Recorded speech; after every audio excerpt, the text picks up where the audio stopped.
Selain gizi buruk, ternyata masalah kekurangan vitamin A atau KVA masih menjadi salah satu masalah gizi di Indonesia.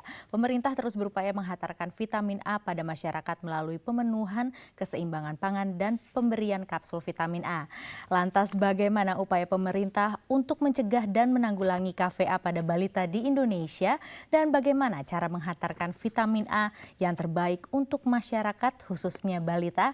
Pemirsa, Prime Interview kembali hadir ke hadapan Anda bersama saya Milin Skersari dan akan membahas tema fortifikasi vitamin A pada minyak goreng. Dan bersama saya telah hadir di studio Direktur Bina Gizi Kementerian Kesehatan Republik Indonesia Bapak Minarto dan juga perwakilan dari Departemen Gizi Masyarakat IPB dan KFI. Selamat malam Bapak-Bapak. Selamat malam, Mbak. Terima kasih sudah hadir di studio kami dan untuk membuka perbincangan kita sebelumnya saya ingin bertanya kepada Pak Minarto terlebih dahulu. Kalau misalnya kita berbicara orang yang kekurangan vitamin A, ini bagaimana indikasinya nih Pak? Pertama memang yang kita pahami vitamin A itu sangat berperan dalam membantu proses penglihatan. Sehingga itu yang paling awal dulu, sehingga orang yang kekurangan vitamin A itu selalu akan diawali dengan buta senja, terus kelainan-kelainan mata dan akhirnya kebutaan. Itu yang pertama. Berikutnya berkembang bahwa vitamin A tidak hanya itu. Vitamin A sangat berpengaruh kepada meningkatkan daya tahan anak. Anak-anak yang kekurangan vitamin A biasanya mudah sakit sehingga risiko untuk kematian itu tinggi sekali. Itu yang kedua. Yang ketiga sebenarnya masih berkaitan dengan itu bahwa vitamin A dikelompokkan sebagai faktor pertumbuhan. Sehingga artinya pertumbuhan organ-organ tubuh, sel darah merah itu memerlukan vitamin A. Bahkan yang paling akhir sebenarnya perkembangan terakhir itu juga berfungsi sebagai antioksidan yang bisa untuk apa istilahnya mengikat dalam tubuh radikal bebas untuk tidak liar untuk menjadi beberapa penyakit-penyakit yang lain. Bagaimana dengan kekurangan vitamin A ini berkaitan dengan masalah kebutaan pada mungkin kalangan prasejahtera kita? Ya sebenarnya pada awal tahun 70-an ketika kita masih dihadapkan oleh banyak anak-anak yang kekurangan vitamin A, masalah itu kita bisa kita kendalikan dengan memberikan kapsul vitamin A yang sampai sekarang. Ya. Sebenarnya prosesnya memang selalu diawali dengan gangguan pada mata yang akhirnya sampai kepada kebutaan itu. Nah ini kalau kita berbicara fortifikasi ini kan adalah salah satu cara menghantarkan vitamin A nih Pak. Derajat mungkin Anda bisa jelaskan terlebih dahulu apa sih yang dimaksud dengan fortifikasi Pak? Ya kalau bahasa teknisnya fortifikasi itu kan menambahkan zat gizi tertentu, jadi tertentu pada pangan tertentu juga. Nah dalam hal ini yang kita tambahkan adalah vitamin A, dalam hal pangannya adalah pada minyak goreng. Nah, kenapa kita harus menambahkan vitamin A pada minyak goreng atau pada pangan tertentu tadi? Adalah supaya pangan tadi bisa mengandung zat gizi yang sesuai, ya, yang cukup tinggi untuk dijadikan sumber zat gizi tertentu. Misalnya vitamin A itu tadi. Jadi proses yang disebut fortifikasi itu adalah proses penambahan itu tadi, supaya pangan yang ditambahkan menjadi sumber zat gizi.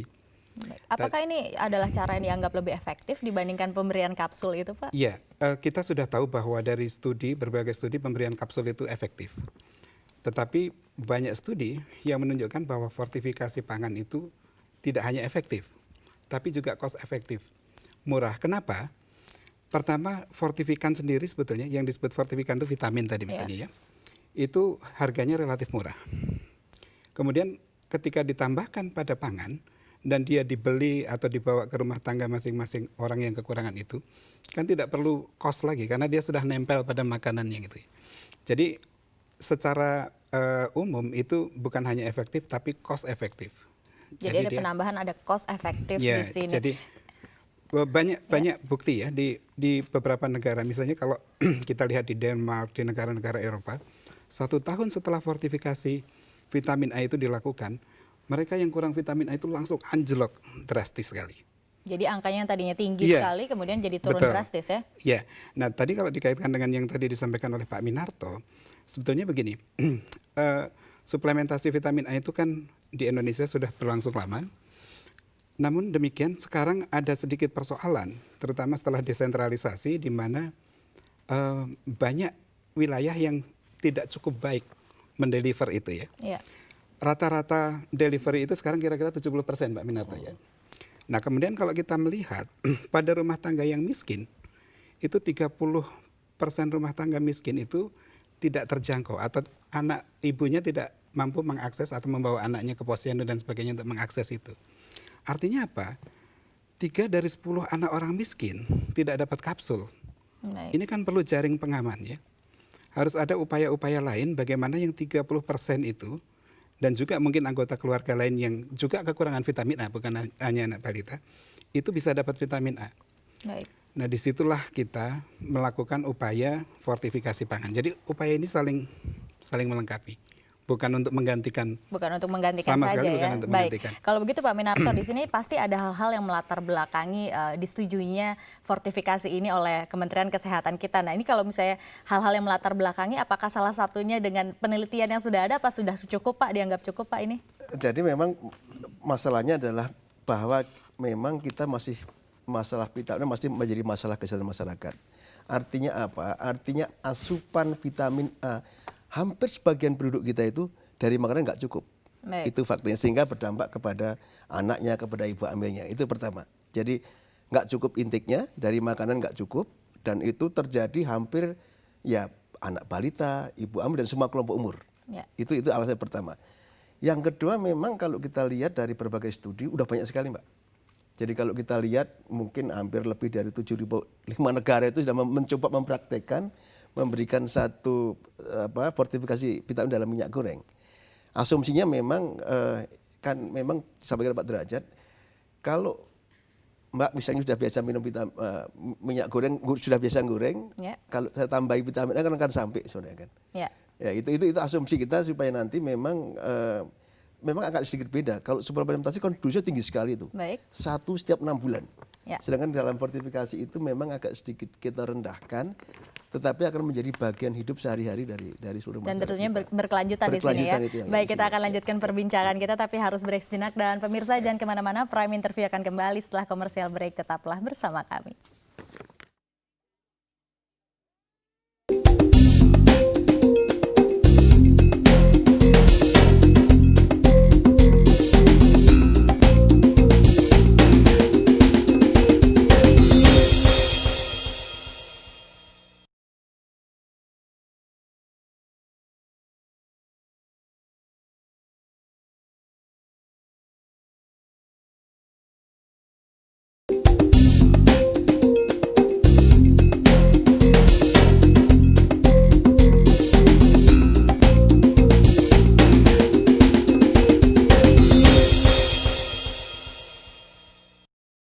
Terima kasih Anda masih bersama kami di Prime Interview dengan tema fortifikasi fortifikasi vitamin A pada minyak goreng. Dan saya ingin bertanya lagi kepada Pak Derajat di sini. Kalau misalnya kita lihat minyak goreng itu ada 2 jenis Pak di pasaran. Ada minyak goreng kemasan dan juga ada minyak goreng curah. Yang difortifikasi ini kira-kira yang mana Pak? Ya, jadi tadi kita bicara soal efektivitas. Ya. Begitu kita bicara program fortifikasi yang untuk penanggulangan masalah kesehatan masyarakat seperti tadi disampaikan oleh Pak Minarto, itu harus sifatnya mandatori. Mandatori artinya semua harus difortifikasi, baik yang curah maupun yang non curah. Ya. Dalam struktur industri minyak goreng di negara kita, itu kira-kira produksi minyak curah itu 70% dari total minyak yang diperdagangkan atau dikonsumsi. Artinya kalau ini nanti aturannya di dalam bentuk standar nasional Indonesia, maka standar nasional Indonesia ini adalah mengatur bagaimana kandungan vitamin A harus ada pada minyak goreng. Baik. Ya curah maupun non curah kan seperti itu. Jadi harus semuanya. Dan ini harus mandatori. Kenapa? Karena kalau tidak mandatori tidak akan efektif. Nanti akan ada minyak yang diberi vitamin A, tidak ada minyak yang tidak diberi vitamin A. Kalau itu curah, campur aduk di lapang, tidak akan efektif. Jadi harus Jadi mandatori. harus keseluruhan ya. Tidak bisa Nah, di sini- voluntari lagi. Kalau ya. voluntari sekarang sudah ada. Di supermarket kita bisa mencari minyak goreng yang difortifikasi. Tapi belum keseluruhan belum di sini keseluruhan, ya. iya. Baik, Pak Minarto, ini kalau kita menyangkutkan kepada harga, bagaimana nih Pak? Ada penambahan asupan di dalam minyak goreng ini, tapi untuk masalah harganya apakah juga akan bertambah?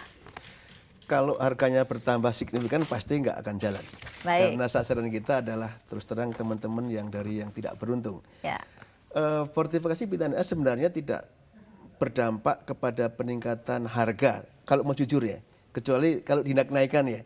Karena menurut kalkulasi teman-teman bahwa untuk per kilogramnya itu hanya akan menambah 50 rupiah itu pun dengan macam-macam sudah termasuk untuk semuanya. quality assurance. Sehingga Jadi yang sebenar-benarnya hanya penambahannya Rp50 saja. Betul. Sangat Ya, kecil biaya sangat penambahannya kecil, pun ya. ya. Jadi kalau saya boleh menambahkan Ya, soal silakan, Pak. harga ini yang seperti yang tadi disampaikan Pak Minarta. Jadi begini, ini program ini kan propur ya. Bagaimana kita bisa memberikan atau meningkatkan intake atau asupan gizi pada rumah tangga miskin terutama. Baik. Kalau orang kaya nggak usah terlalu kita pikirkanlah vitamin A. Mereka sudah dari diet sehari-hari sudah cukup. Nah, oleh karena itu salah satu persyaratannya adalah fortifikasi ini tidak boleh merubah atau menaikkan harga secara signifikan. Nah, biaya fortifikannya sendiri sebetulnya kalau kita hitung hanya Rp17 per kilogram itu.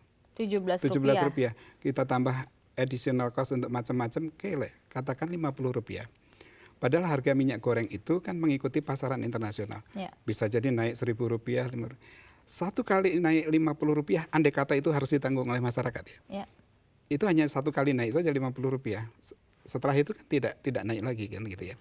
Tapi kalau tentu ada program-program lain yang bisa itu ada subsidi pemerintah dan seterusnya tentu akan lebih kecil lagi. Jadi artinya tidak akan merubah harga sama sekali sebetulnya. Nah ini kalau kemudian kita berbicara minyak goreng ini kan kadang-kadang tidak hanya dipakai untuk sekali menggoreng saja. Iya. Ini Pak Derajat mungkin bisa jelaskan bagaimana kandungan vitamin A-nya pada minyak goreng yang dipanaskan berulang-ulang, Pak? Iya, yang pertama begini, sifat vitamin A itu adalah stabil terhadap panas.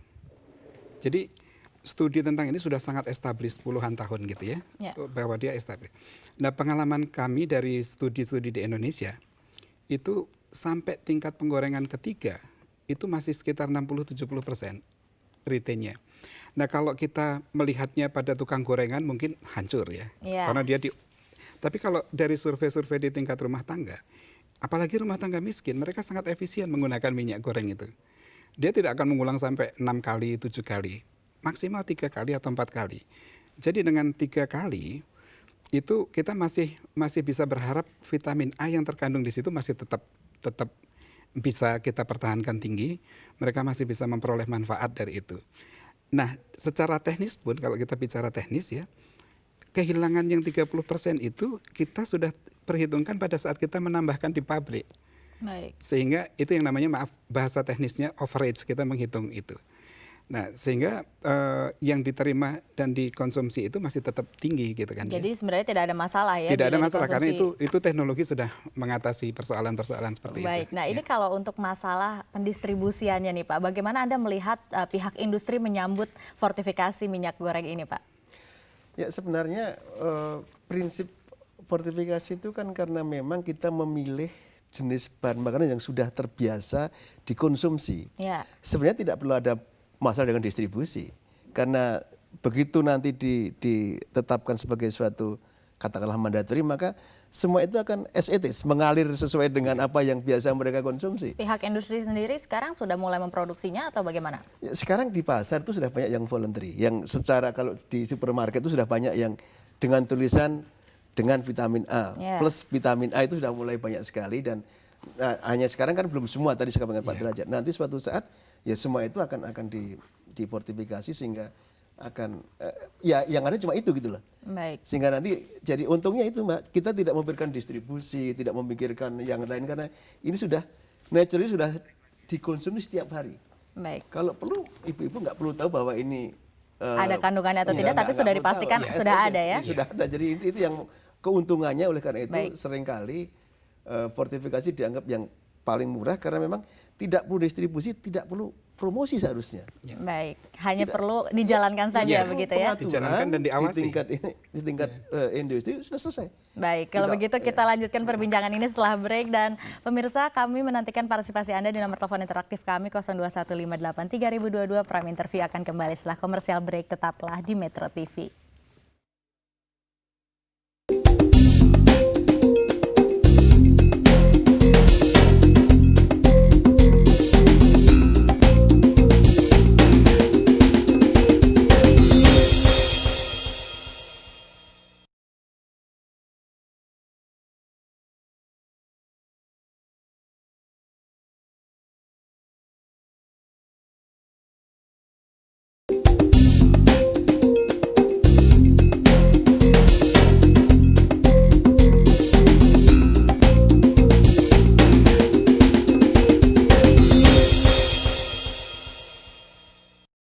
Terima kasih Anda masih bersama kami di The Interview dengan tema fortifikasi vitamin A pada minyak goreng. Dan Pak Minarto, kalau misalnya kita berbicara mengenai fortifikasi ini, terutama masalah distribusi, bagaimana pengawasannya Pak dilakukan? Ya memang yang harus dikerjakan adalah melakukan pengecekan secara berkala. Baik oleh tentunya oleh sistem yang kita kembangkan sendiri maupun nanti oleh teman-teman. Ini kan juga dipantau oleh Badan POM misalnya kan, itu akan diadukan pengecekan secara. Tapi apa strategi ini sudah dijalankan? Ya sekarang kan sifatnya masih voluntary ya, kita mengembangkan instrumennya. Nanti ketika itu menjadi satu kewajiban bagi semua produsen yang itu akan menjadi segala instrumennya akan kita kembangkan sampai ke masalah pemantauan. Karena memang tidak ada artinya tanpa ada pengawasan pemantauan yang baik. Jadi kita harus ikuti itu dengan pengembangan sistem yang rapi memang. Baik, Pak Derajat sendiri kalau misalnya berbicara fortifikasi ini, maka harapan Anda ke depannya bagaimana Pak? Ya, begini, tadi sudah disinggung bahwa sebetulnya di tingkat aplikasi, ini kan industri yang harus menjalankan. Jadi ini menjadi penting bahwa ada public-private partnership. Jadi kerjasama antara pemerintah dengan industri dan dengan masyarakat secara luas untuk bersama-sama bisa mengerjakan ini gitu kan. Tentu pemerintah perlu memfasilitasi dan melakukan juga pengawasan yang ketat tadi, kontrol ya, quality assurance, quality control itu harus dilakukan oleh pemerintah, termasuk andai kata diperlukan social marketing dan sebagainya. Tapi bukan promosi, karena tujuan dari social marketing itu adalah supaya misalnya bagaimana mereka bisa menggunakan minyak goreng dengan sebaik-baiknya. Bukan untuk menaikkan konsumsi minyak goreng, bukan ke sana. Bukan ke sana. Ya. Nah, yang kedua untuk industri tentu ya bagaimana kita mengajak mereka ini berbisnis tapi juga punya tanggung jawab. Pak, silakan. Ya, bisnis tapi punya tanggung jawab Untuk masyarakat. Baik, kalau begitu bisa kita simpulkan bahwa memang fortifikasi vitamin A pada minyak goreng ini merupakan cara terbaik untuk menghantarkan vitamin A kepada masyarakat kita. Baik, kalau begitu terima kasih Bapak-Bapak untuk waktunya di studio kami, dan pemirsa demikianlah Prime Interview malam ini. Atas nama seluruh kerabat kerja yang bertugas, saya Milen Skarsari mengucapkan terima kasih atas perhatian Anda dan sampai jumpa.